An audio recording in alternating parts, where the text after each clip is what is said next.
Hi, this is Randy Finney with Right Side of the Chart, and this is a closing market wrap for Tuesday, November 5th, 2019. What we're going to do today is skip the usual broad market only analysis and today wrap. What I'll do is do a quick overview on the equity markets, since there's again not much to talk about, not any money to be made there. The broad market was down today slightly, so we'll call it a flat day, negative 0.12% on the S&P 500. So what we'll do here is just focus on some of the recent trade ideas, because again, what's the point in talking about the market if there's not a lot new to mention? And again, if it's not where the money's to be made lately. So let's dive into the charts here, and we'll start out with that SPY. And I'll point out that as I've been talking about for many months now, I suspect that best any new marginal new high would be just that, a marginal new high. I should say any new breakout to new highs going back from the last one would be a marginal new high, because that's been the pattern so far from that peak right here, that April 19th previous high through yesterday, because again, today we closed down and we didn't take out yesterday's high. We are talking a 1.77% gain, so far less than 2%. Now it's not over. We haven't reversed. We haven't fallen back down below that high, but like I said, I still think the upside's limited, so better fish to fry elsewhere. 60-minute chart, same story again, divergence, but no sell signals. You have this couple gaps right here to contend with, and the big level to watch, really, that previous all-time high right there was about 302.54, give or take. You can see right here that was the previous all-time high. So we'll keep an eye on that, and nothing really too new to report. And first thing we'll watch for, of course, is a break below these uptrend lines. This is QQQ on the 60-minute chart, and if we get that, we'll go from there. Quick look at the futures, and that tells the same story. There's that potential wedge or channel overshoot that I talked about recently. Kind of a slow roll so far, but here you go. We're right now back testing this trend line right here. It's not a great trend line. I don't want to spend a lot of time on this chart, but I'm referring to this trend line right here. You can see ES back testing at ES, or the S&P 500 futures, and you have your divergence line here, and somewhat of a trend line up top. There's your divergences. So far a slow roll. We broke that minor trend line, and again, I'd expect at least to come back in here soon to the bottom of this price channel here, and quite possibly below there to about that 30.22, we'll call it 30.20 to be safe, support level. And again, that's that previous breakout or previous all-time high in ES right there. So much below that gives us a failed breakout, so that's something we want to watch for. Bulls don't want to see a false breakout or a failed breakout. NQ, again, same old. We have this 60-minute rising wedge pattern. We're rolled off the top of it after a very slight overshoot, and you need to break it to get a sell signal minimum target down here, 81.28. With a much more important level, this level I should probably color code a little bit different. There's your previous high in NQ, and that's 79.78, give or take, right here. Multiple reactions and failures there before, and so that would be a natural pullback target. And like I said before, just to come in and pull back to back test it, that would be healthy if that's all we get. A lot of breakouts, when you have a breakout in a stock or the market's new highs, it's quite common to come in and back test it. Even a slight overshoot isn't uncommon either, and so bulls would want to see that. It'll leave not a lot of unfinished business to come in and test that, and bears want to see an outright failure of that breakout.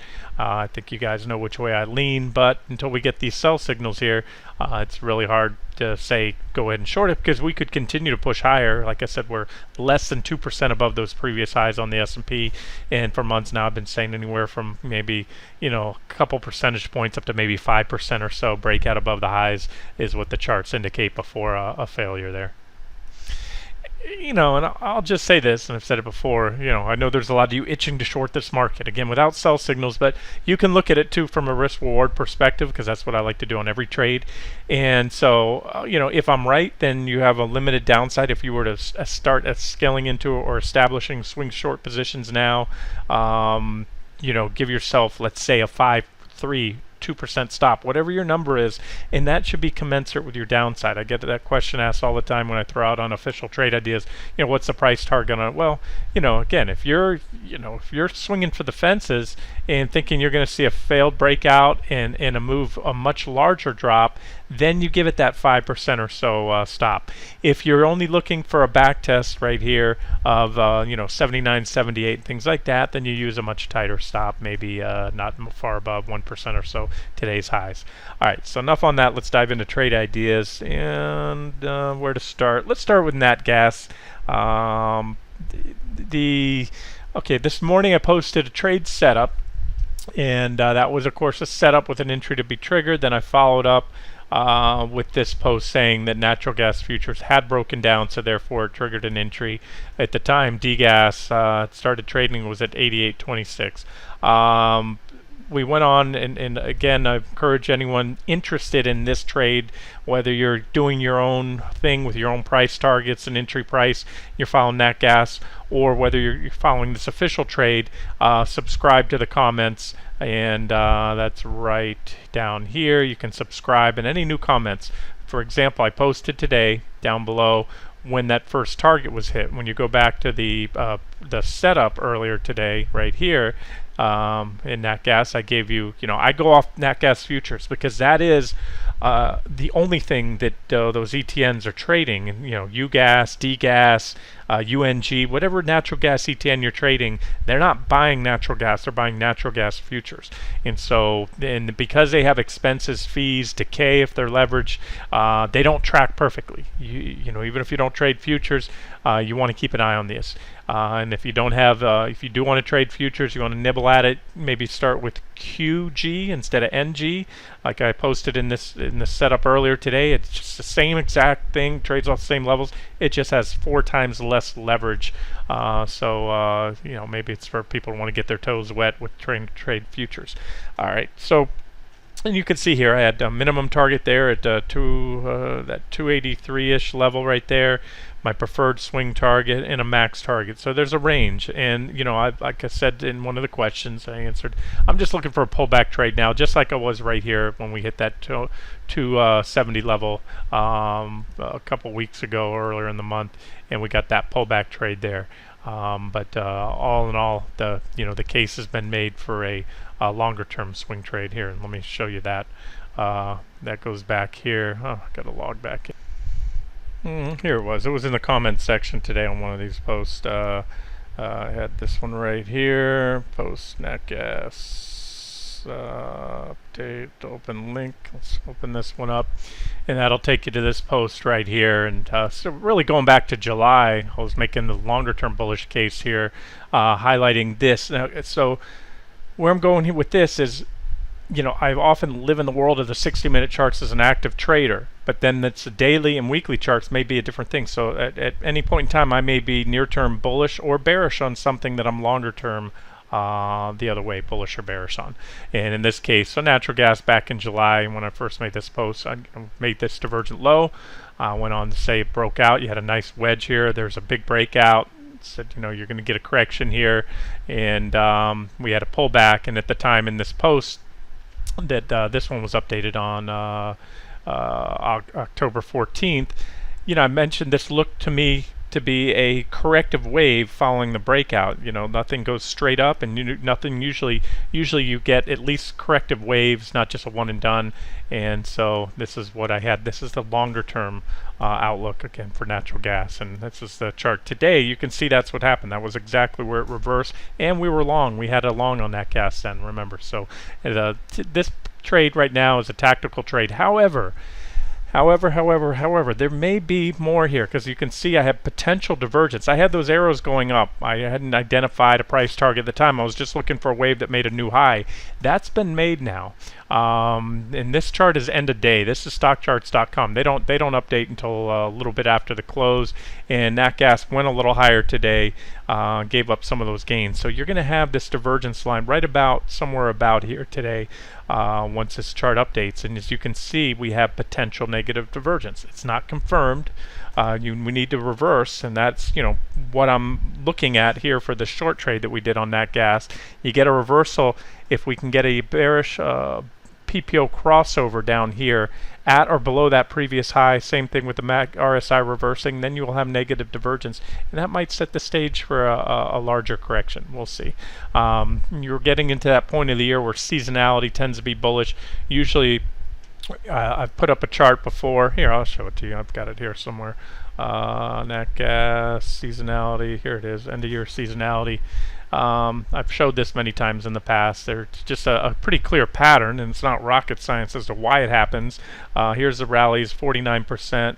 What I have here is this thing's not going back far in time. It should go back a little farther. Let me update that. Alright, there it is. And it may even go back farther than that, but this covers 5.5 years right here. And you can see, again, not rocket science, around the end of the year, these dotted lines or dashed lines are the year breaks. I haven't put one here.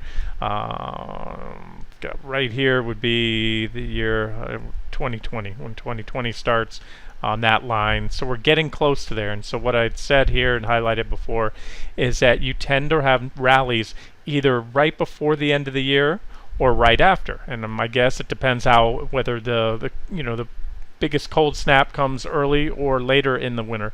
Again, that's the reason where you're going to get those rallies. Natural gas is seasonal. It's a big, it's used for heating quite a bit and things like that. So you have, again, you can see the rallies, 31%, 49%, 54%, 42%, 60%. And so, like I said, sometimes those rallies come. This one started right in the beginning of the year. This one right in the beginning of the year. So we could have another down and then rally, or we could rally up. So you want to be careful. Here's all I'm trying to say. And not, the thing is, you can trade natural gas. Just don't get married to it, whether you're going long or short, because fewer securities, fewer things that I trade, particularly commodities, can put such quick profits in your pocket as natural gas, and it cuts the other way if you're fighting the trend. If you think that because natural gas just rallied 20-30% in a few weeks or a few months that it can't possibly go any higher because it's overbought, well, I can tell you from experience it can, and it often does. So just little tips for those of you trading natural gas. If you haven't realized it by now, it's a rocket when it wants to be, when it wants to move. And today we had that first target was hit. Let me go back to that post here again. Price targets, where was it? That was the previous post here. And yes, I posted that first target was hit right there, that 2.883 level, almost to the button, you can see, and then we reverse. So this is where an active trader can book profits, because that was, remember I had the price breaks right here in the chart from this morning, and I break where the arrow breaks are. That's where I expect a reaction. That's where the odds for a reaction are likely. A reaction being defined as a consolidation or a bounce. So although I didn't get detailed, it's too hard to get the arrows here like this on this chart. In fact, these are big line tools here, big arrow tools. But it's something like this. You get a little move down, you hit the first target. An active trader can reverse, go long, and then position short on the bounce, cover the long, trade the bounce, hit the next target, bounce. So this is how I expect it to play out. And again, I expect to move down to at least right here. So we hit that perfectly today, again, and that was posted in the update there. And from that point, that's exactly where we reverse. So you had almost exactly a 4% rally in DGAS from where we entered this morning, from the entry price. We took it right after the open, right here is where it was posted, and it rallied up. And to that point, that's exactly when nat gas NG hit that first target / support level, and that's about a 4% rally right there. I think we were in right now, whatever, call it roughly almost 4%. And then of course we bounced. And where do we go from here? Well, we'll see. Charts still look fine. You have positive divergence here on DGAS. It's okay to use these intraday charts short term, but the longer term charts, that's where they really doesn't track natural gas prices as well due to the decay. So you're not going to see me post a lot of weekly charts on DGAS and UGAS, but these shorter term charts there. And like anything else, works out or it doesn't work out. We're in an uptrend right now, a more powerful, longer-term uptrend on that daily chart after that breakout. But however, on here, on the 60-minute chart, that's what I'm looking for, a quick counter-trend trade. might trail stops up. Personally, I'm in NG, not DGAS, but you could do the same if you want. If you get there, just tighten stops up at that point to protect profits. You'll have to give back a little, or if you run a too tight stop, you can get stopped out, but fairly tight stop, and let it run and see if you can get more out of it. Of course, I'll do an update on that trade tomorrow, if it's, whether it's stopped out or whether it continues to work out. And here's the updated chart again. The one I was showing you was a screenshot that I posted under that post in the comment section. Boom, there's your tag right there of 283 support, target, bounce, and if it continues to play out as expected, it should do this tonight and maybe come down here.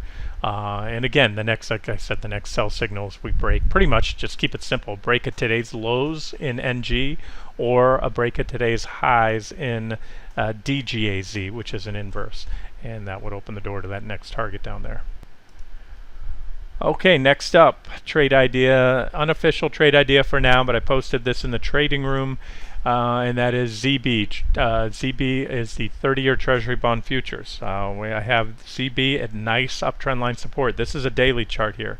So going back all the way to last fall, 2018, here's your primary uptrend line. We had a minor trend line here, which was recently broken. We had a divergent high. Back here is where I started getting bullish, and we actually went long Treasury bonds back in the meltdown in the fourth quarter of last fall. What had happened is, right when the markets, right after they peaked, it triggered, long-term major sell signals. I posted that. XLK and QQQ had broken the trend lines I was watching, and that big drop, again, the biggest correction we've had since the last bear market over a decade ago. And what had happened is, when that correction started in the markets, Treasuries were unfazed. And based on both the technicals at the time and the fact that I had much deeper targets, which were actually hit and exceeded in the stock market, I said, okay, Treasuries are going to play a game of catch up. I also cited a fundamental reason back then. The Fed was still tight, and I said the Fed would start to go easy at that point. I said the stock market's going to correct. You're going to see Fed go from hawkish to dovish, and that all happened, and that was all priced in. Now we came full circle. We had a heck of a rally in bonds, and we've had a pretty good correction so far. And look, all I'm looking for now, this chart doesn't stand out as crazy bullish. I don't think the upside in Treasury bonds is very attractive. It's like the stock market. There's limited upside. But what I am looking at is playing a tradable bounce here off the first tag of this trend line in a while. And that's it. It's simply a bounce trade. So there it is. Here's the trend line. Last time, not that one right here, was the last time we hit it. We hit it the other day, and we're back to it again. We could break it, but just below that is a support zone. You can see it runs from about 158 down to about 157, 155 on ZB, and that's the 10-year Treasury bond future. If it breaks impulsively below that level, you can see my next support. These are all support levels, potential longer-term targets, but I'm looking for what will likely be a bounce soon, and that would coincide with a pullback in the stock market. So what you've seen lately, and the reason I'm covering these risk-off assets, stock market broke out the new highs, which was pretty much when we got close enough recently that was baked in the cake. So if you get that close, you're usually going to do it, and we're looking at that marginal new high scenario. So this all makes sense. Stock market's at new highs. Everybody's foaming at the mouth bullish again because the market's broken to new highs. Nobody's really talking about the fact every time it breaks out, volume drops off. Nobody's buying the high. You've got these divergences. We have a 2-year pattern of the market making marginal new highs. Correction. I don't know. To me, it's, insanity is the definition of repeating the same behavior and expecting different results. I would love to meet the person buying this breakout to highs, but anyways, that's just me. All right, let's move on. ZB, so there's a potential bounce trade, and again, that would align with the market pulling back soon. Maybe we dip below intraday, but as long as we can hold this on a closing daily basis at 157 level, I think there's a trade to be made for a bounce trade and Treasuries. Not screamingly bullish, or else I'd put it as an official trade. I'm just throwing it out to you guys as potential trade ideas. This is a busy chart, but it's TLT, and if there's just one thing to point out on here, it would be this support, 136.50-ish. Big gap support right here, reaction low, and we're back at that level again. We're also back testing this downtrend line here. So basically, forget about every other line you see on this chart. Here's TLT at support, which again, it's the same chart as ZB. ZB are the Treasury bond futures, and these are TLT holds the long bond, 30-year bonds. And that's it, 20 to 30 year, because when they buy it, some of those bonds start, they're working their way towards maturity, but they keep rolling into the long bond, they call it. And that's it. So there's 136.50. That's that same support you can see there, and same trend line right there. There's your trend line off the October lows. That's when the market topped right here. For whatever reason, I guess there were just too many non-believers at that time, even though sell signals were very clear. But Treasuries actually went lower, and it took a while for everyone to realize, hey, what's going on? This isn't another buy the dip moment, and that's when, boom, that was one of the best trading ops right there, in Treasuries for a long time. And again, simple stuff. Buying a trend line support. Doesn't work out, no big deal. Set your stops where you want it, but give it a little room, and I think there's a bounce trade there to be made. ACOR, I still like this one. I'm not crazy about the fact that we had broken pretty impulsively intraday. So we had a breakout intraday, but we closed right back down. I have not modified that trend line one bit, and we closed exactly on it. So I'm not going to call it a failed breakout because we're not well down below it, and I'm still fine with this. Sometimes that happens. The stock was up 20 something, maybe 30% during the day, and you might say that's crazy to chase. Well, it's all relative. If you take a breakout on a chart pattern that's projecting for a 10% rally in a stock, and it's up 1, 2, 3% on the day, then no big deal. You need to see it up to take that breakout, right? And you're not going to hesitate taking a stock that's up 3% that has 10% profit potential. Well, this one, I'm going to have to measure from right here, that point of the breakout, right, a little higher right here, has a potential, if my current final target is hit, of 71%. So the fact it was up 20% is nothing. If it plays out here to this potential fourth target zone, we're talking about 140%. It's the nature of this stock. So let it come back in. If they stop it out, no big deal, because big divergence here. And if it stops out and it continues to set up within this wedge, I'll go back in. Now, as of now, looks good to me. Like I said, big volume today on that stock, and actually some big volume coming off the lows. There's that positive divergence now confirmed, or just starting to be with a bullish crossover in the PPO. So not much else to say on it. We'll watch it tomorrow. Ideally, we want to see follow through tomorrow. That I can tell you right now. You want to see it positive tomorrow, and obviously you want to see it take out today's high of about 263. That almost got us to the first target there, but no, that first target's so tight. I'm not planning to take any profits myself there. At most or minimum, I'm looking for T2, but this one I plan, if things go well, if the broad market takes a big tumble, I might affect what I do with this. But again, this is in my theme of stocks that have nothing to do, at least not with the S&P 500. This is a fly under the radar kind of low price biotech stock, and aggressive. That's why I did that beta adjusted position size down. If you put a big position, a big chunk of your account in this, you're playing Russian roulette. And that's with your portfolio, because it's a biotech, number one. They can come out with clinical trials that go the wrong way, and boom, they gap down. But I like the fact that earnings are out of the way, and that's one reason I added it. And again, just keep a small amount, and it's one of many positions, and it either works out or it doesn't.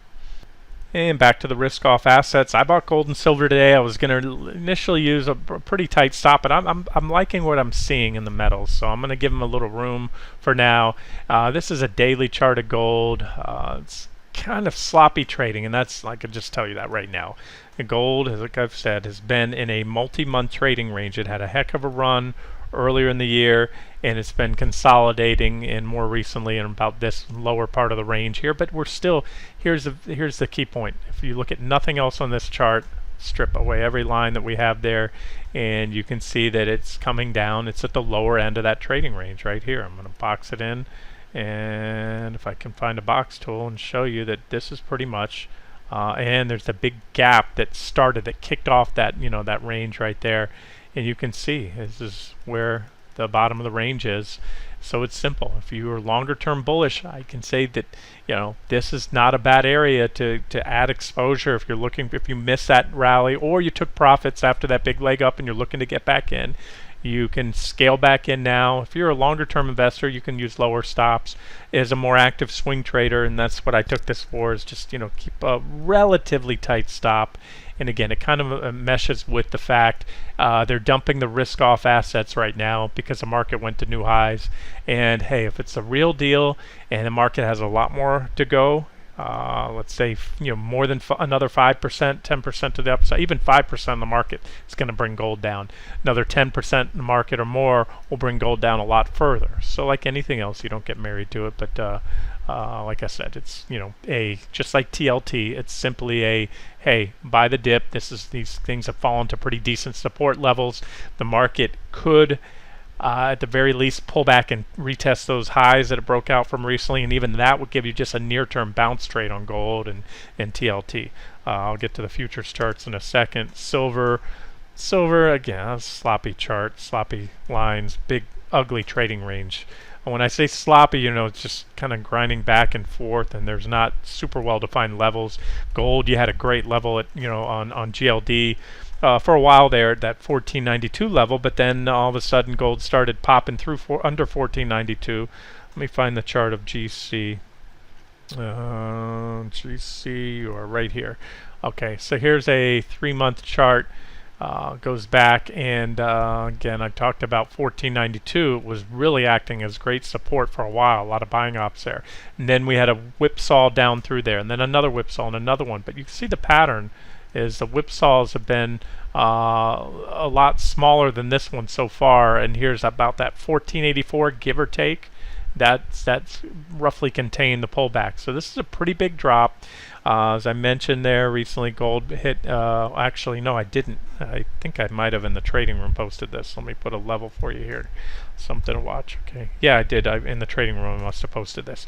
Okay, so right around this line here. Okay, let's put it right there. Call it about 12. This is an RSI 9. Sometimes I'll use an RSI 14 setting. On this chart I'm using RSI 9.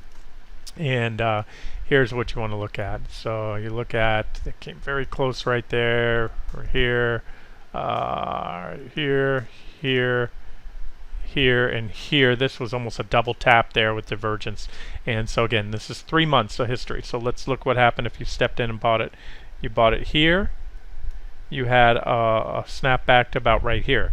The next time you hit that level was right about here. You had a bounce there. Actually, if you had a stop right below your entry point right here, then you would have not been stopped out until you got all the way up here.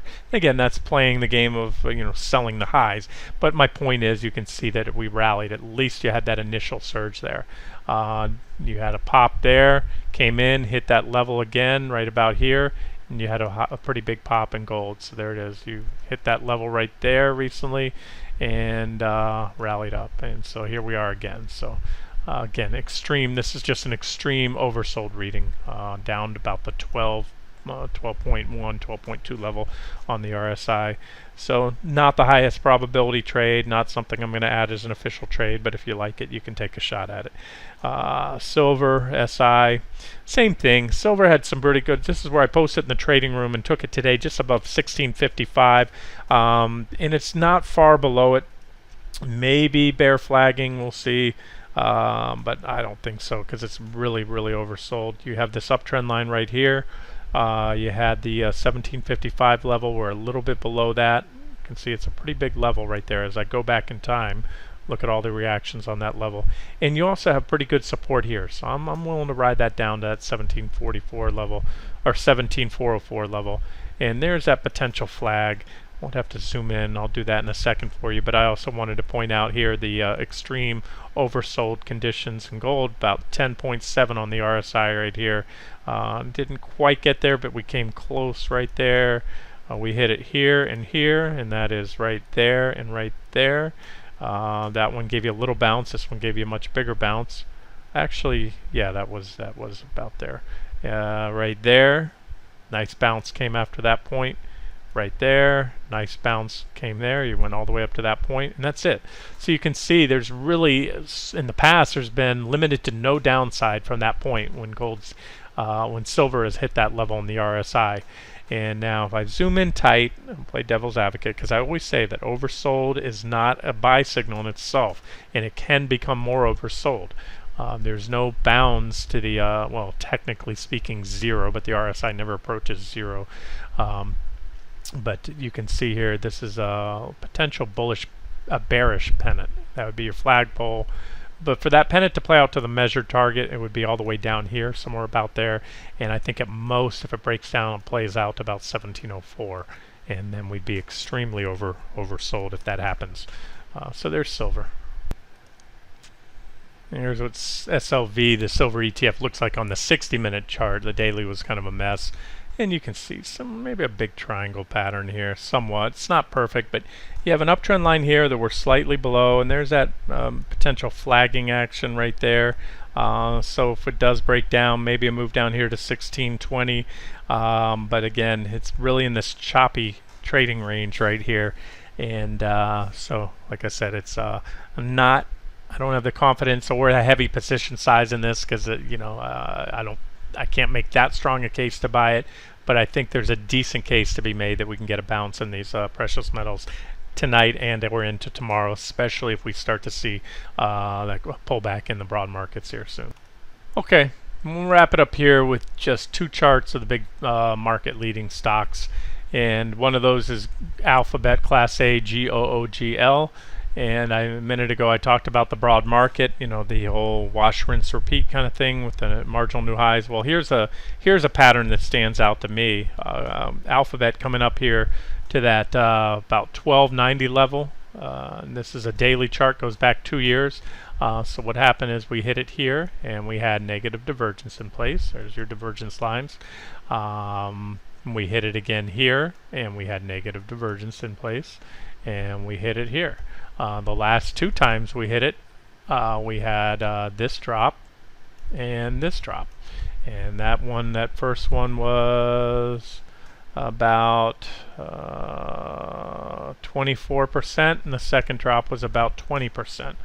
So wash, rinse, repeat. Again, I don't know who's buying this high right here. In fact, we haven't technically made a new all-time high, but like I said, these levels are very close. And again, maybe we punch on a few percentage points, but it's these divergences that say any upside is most likely limited in Alphabet, and this is one of the largest stocks, top component of the NASDAQ 100. And just as these, I've been pointing out negative divergences. That's what I do when stocks are near a high and they have them, and I also point out positive divergences when they're at these lows, and those are your buy signals when time to get long. And so to me, again, it's a matter of risk reward. I think the next 10+% in this stock will be to the downside before the upside. And what that means is maybe we go up 3, 2, 5%, and then down 10 before we go up 10. That's what I mean by that. The next 10% is being to the downside. And then another one, again, top component of the NASDAQ 100 is Intel. This is a busy chart, but here, what stands out on this is the same kind of thing. You have the same level. Right around here we had a failed breakout attempt of that level. That was your all-time high at this first arrow, and we came up, and a lot like the stock market, we popped that all-time high until longs cheered it, and then boom, it turned out to be, what happened, we came and back tested. So how many people bought that back test? Perfect back test. When you look at that, see that there was your previous candle right there, right at that previous all-time high, came in and back tested. Those not paying attention to technical analysis, seeing that, I guess we all see what we want to see. Maybe they saw the breakout to new highs and thought that was bullish. Usually they are, often a breakout to new highs. I saw, an extreme overbought conditions with negative divergence here on the PPO, just like you had a divergent high here, and boom. And those guys, those two drops were they measured about, that last one and the one before measured about 28%. So here we are again, divergence right there, overbought, popping that previous high right there from back in 2018, still a little bit below the this early 2019 high, so we could go up a little higher or not. And the only thing, the reason I don't have this one on as a short setup, I don't have as clean a trend line. See, this was a nice clean trend line, which gave you a very well-defined, easy to identify, high probability short entry, breakdown, back test there. That when you gap down below, I should say you didn't, you would have had to just anticipate the failed breakout, because we had a big gap down. I think that was earnings. And this time around, I don't see such a clear trend line. This is actually the only trend line I have, so there's a little room it's going to have to go. But I just wanted to point out the fact that so many stocks, again, these are the market leaders, and don't forget, most sectors, there's only a couple sectors at or anywhere near all-time highs. 11 sectors in the S&P 500. The vast majority have long since topped, and it's just technology, and that's why I've just focused on those two big ones, Alphabet and Intel, just showing you they're putting in these potential triple top patterns. You look out on the weekly chart, and you can see it here. This looks like a big topping pattern. Any new high will also be a divergent high on the weekly chart right here. And there's your big multi-year trading range back 2 years, where Intel has not been able to gain. It keeps coming up to that level and failing. And a triple top, if you trade that, you can look up that chart pattern. What you do on a triple top pattern, you'll identify a range like this, and the measured target for that triple top pattern, should we fail at 58, you take the distance of the pattern, so 58 down to 42.59. You can pull out your calculator, but I don't even bother. The easy way to do it is just take a trend line, draw that trend line down to measure the distance of the pattern, and then you add it to the bottom of the pattern where it breaks out. That is the measured target for that technical chart pattern, should Intel fail with a triple top and then go on. And your sell signal doesn't come now until the break of the bottom of the pattern, but if you suspect that, like when I see a head and shoulders pattern forming, sometimes I'll take it as the right shoulder is getting formed. You can short with a stop somewhat above, and again, it's all about risk reward. So if you're saying, okay, well, let's say we do fail here, whether it's a marginal new high over that one or not, we're talking should Intel reverse. I gotta grab it right about there. And that chart pattern plays out, you're talking a 46%, 47% drop, almost 50%.